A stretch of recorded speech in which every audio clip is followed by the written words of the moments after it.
Davaoeña beauty Katrina and Johnson has been named Binibining Pilipinas International 2025, while Iligan City's Annabelle May McDonnell is Binibining Pilipinas Globe.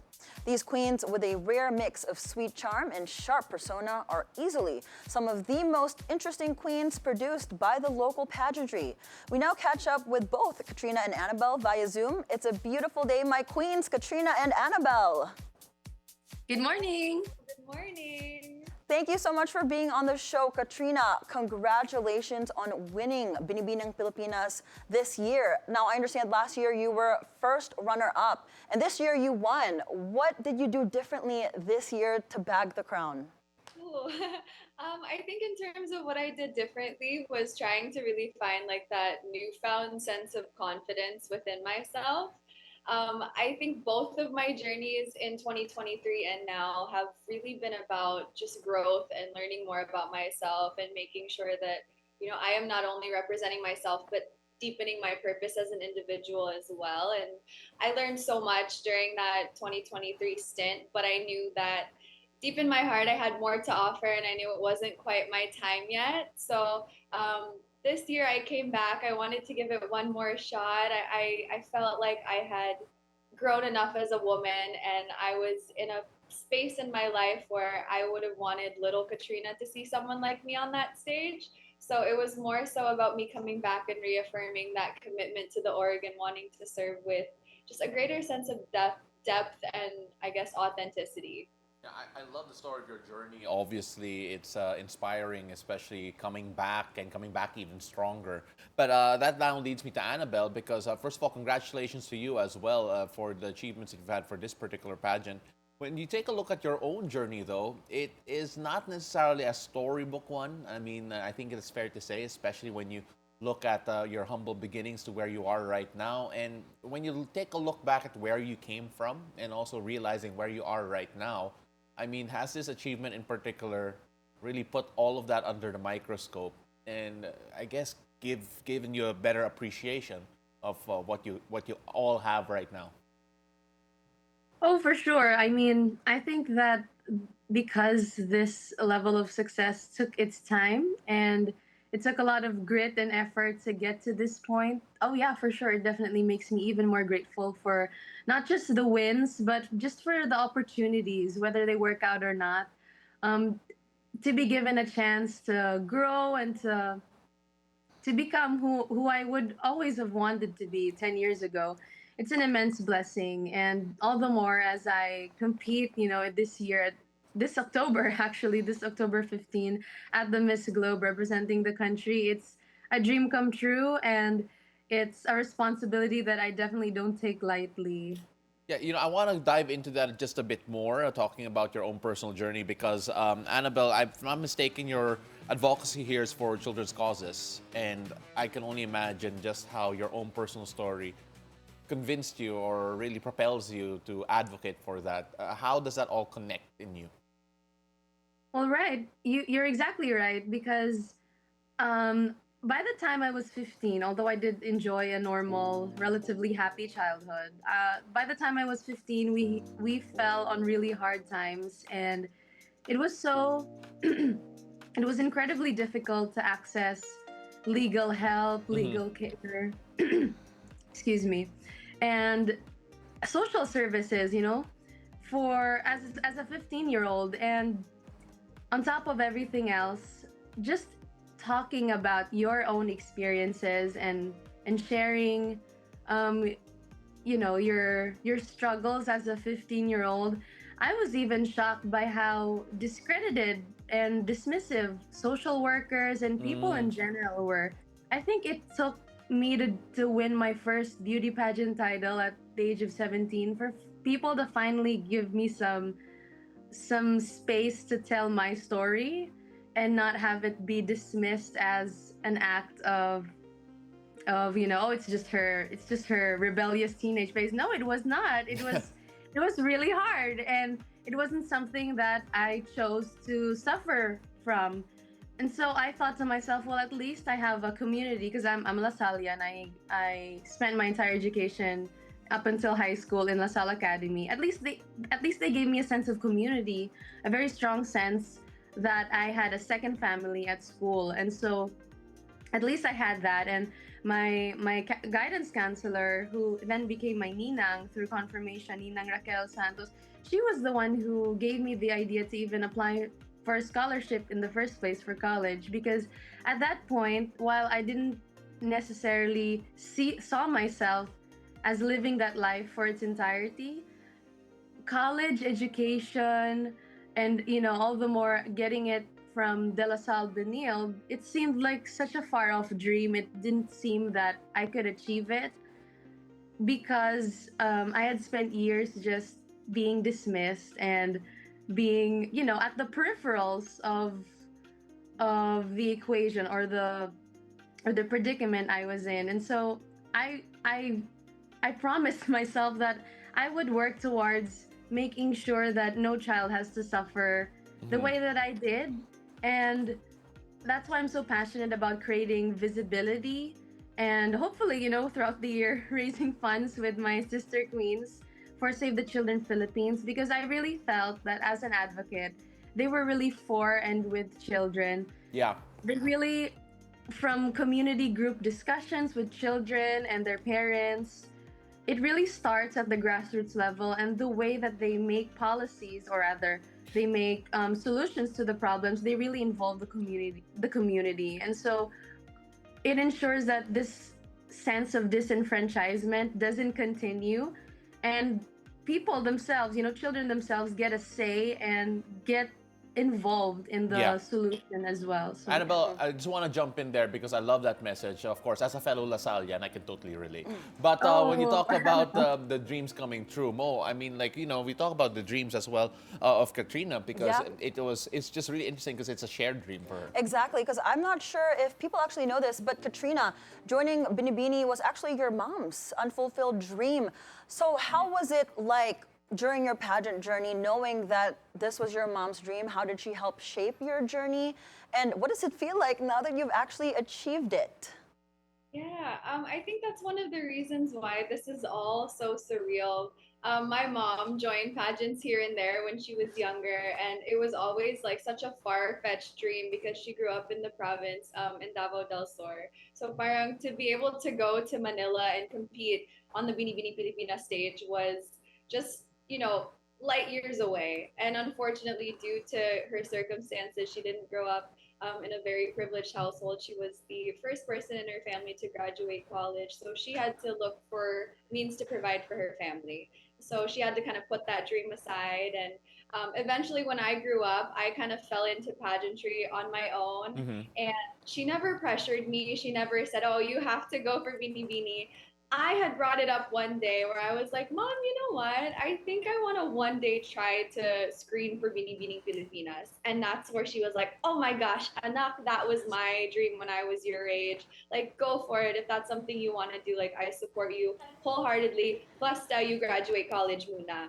So that was always like on the back burner, like, okay, we're going to do this, like a mother-daughter tandem. Oh, it's great. So that was in 2016. So that was almost 10 years ago. So from her dream to my dream, it's what been, I guess, a culmination of almost 30 something years that both of us had dreamt about it. And unfortunately, she wasn't able to see me for either of my Binibining Pilipinas journeys because she did pass away just before the pandemic.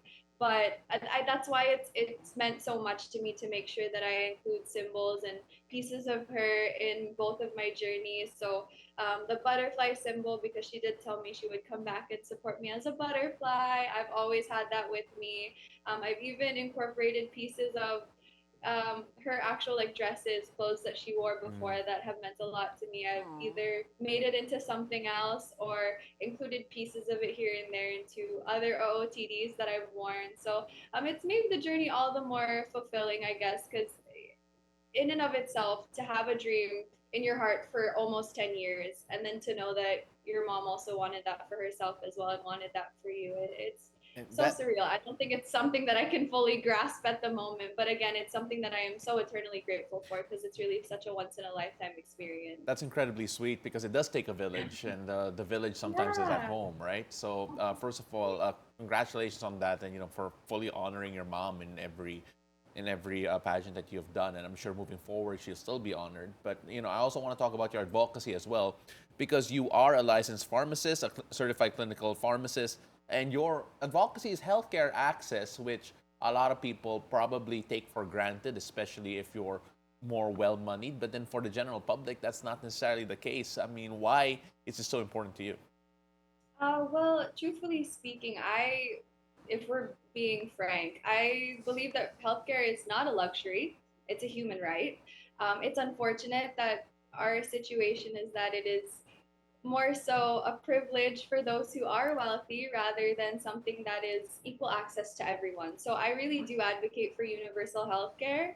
I'm hoping that this is something that we're going to be able to achieve in the coming years. But of course, I can't do it alone. So what I've been focusing on more so is trying to educate more people, health literacy, specifically in the overlooked sectors of our communities. So in Mindanao, I have worked with 3 of the tribes in Davao and the indigenous tribes. I've also worked with different orphanages to try and, I guess, educate, because I want to make sure that we're not just relying on cures, we're also trying to attack it before it happens. Because Yeah. if everyone else gets sick, our healthcare system is already overwhelmed as it is. So we need to be focusing on prevention rather than cure, which I know is so ironic considering I'm a pharmacist and I advocate for medication. But of course, I want to make sure that we are not overlooking certain communities or certain sectors of the Philippines, because we cannot say that we are actually a democracy or we're actually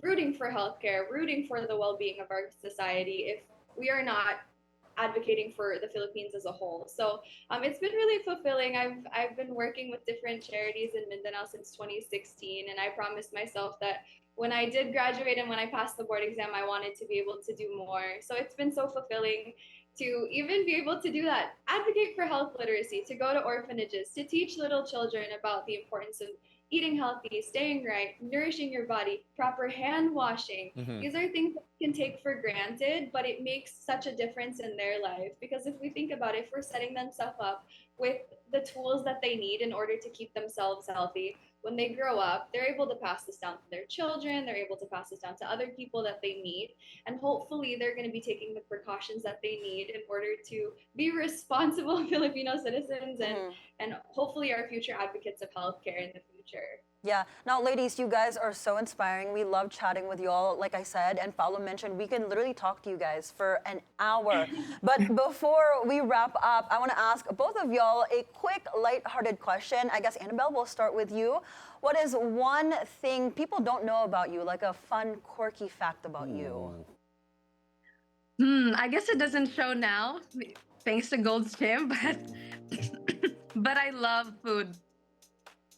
I love food. I love eating, and since last year I've been cooking. I've been learning to cook. So, yeah, I do have a lot of fun, and it's really helped me in my pageant journey because I used to meal prep a lot when we were still candidates. So, yeah, that might be one fun fact that people don't know about me. So I'd hope to learn with you guys.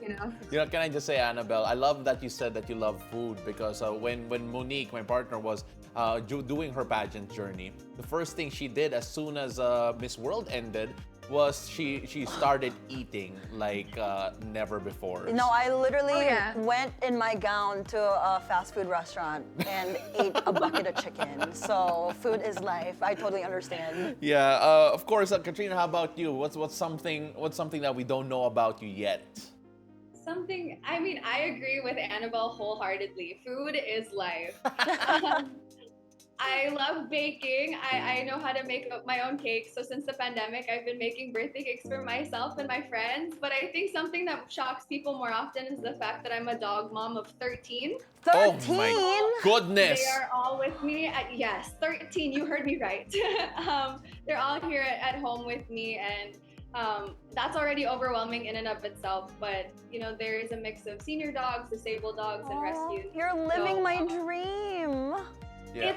It's so fulfilling. It's a little overwhelming sometimes, right? I'd be lying if I said that there aren't times where it's a little taxing, but it's so fulfilling. It's so humbling, and you really feel the love and compassion that they're giving back to you. So it makes every day worth living. Oh, that makes my heart so What happy. what breeds, if you don't mind Yeah. us asking?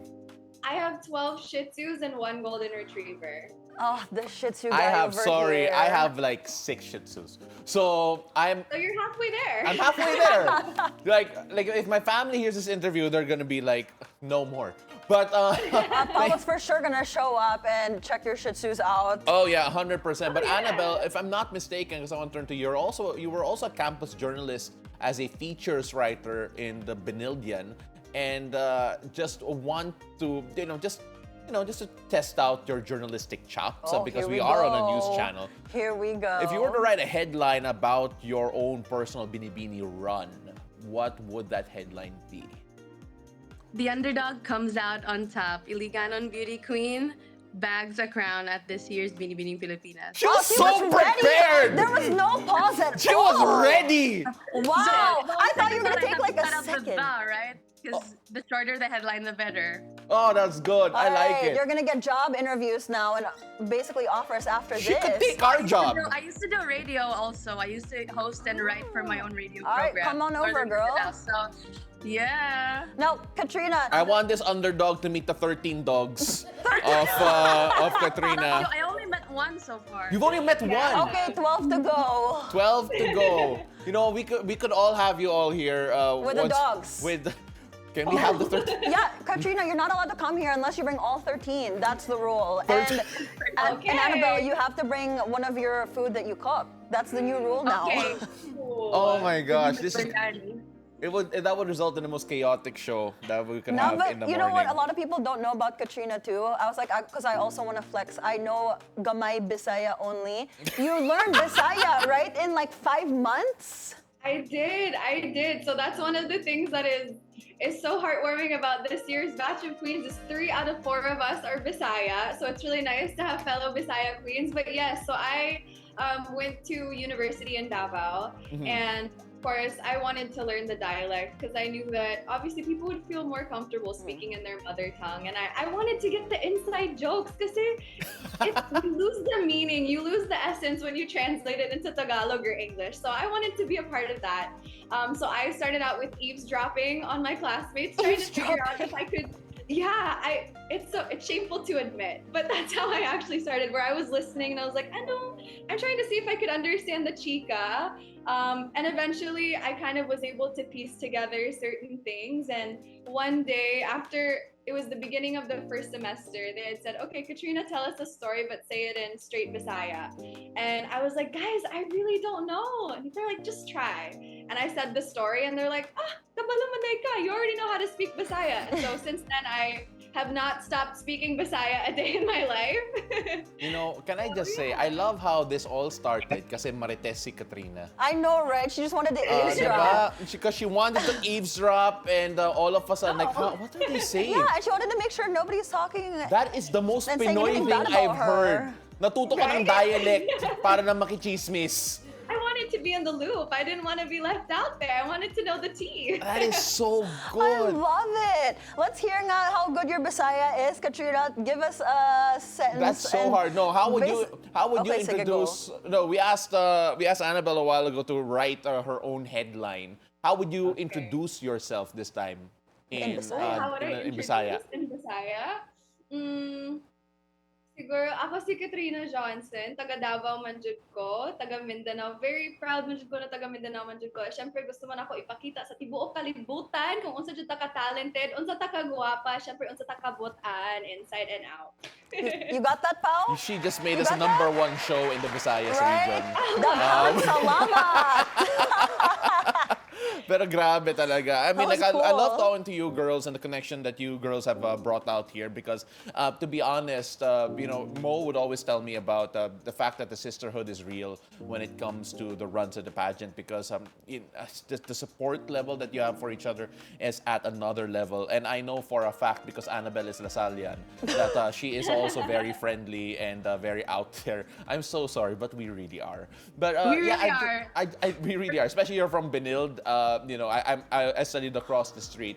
But when you take a look at the sisterhood that you girls have had, Annabelle, I want to start with you because it has been something that I'm sure will be unforgettable, will be a core memory. Just how important has the connection with your fellow queens been throughout this Binibining run? I think we wouldn't have survived the pageant if we didn't have each other. Whether it's forgetting, eyelash glue or, checking each other's makeup or, clothes. I mean, we all look out for each other, and we've had a few group therapy sessions, that's for sure, along the way. Yeah, I totally agree with you. The sisterhood is what makes the pageant journey the most fun. Katrina, what about you? What's your favorite sisterhood memory during your pageant journey, if you could just pick one, where you guys really helped each other? Ooh, I have to say it was the crowning moment. When they announced me as the winner, they said 25, and I was about to take a step forward, and all of a sudden someone pulled me back, and it was the girls running to give me a hug. I think that was so special. It's something that really was the highlight of that night, because obviously all 36 of us are competing for a single dream, and there's only a certain amount of spots, a certain amount of crowns. So to be received with so much love, again, as Annabelle said, every day for how many months you're with these incredible women, so beautiful, so accomplished, so successful, so nice, and have genuine stories.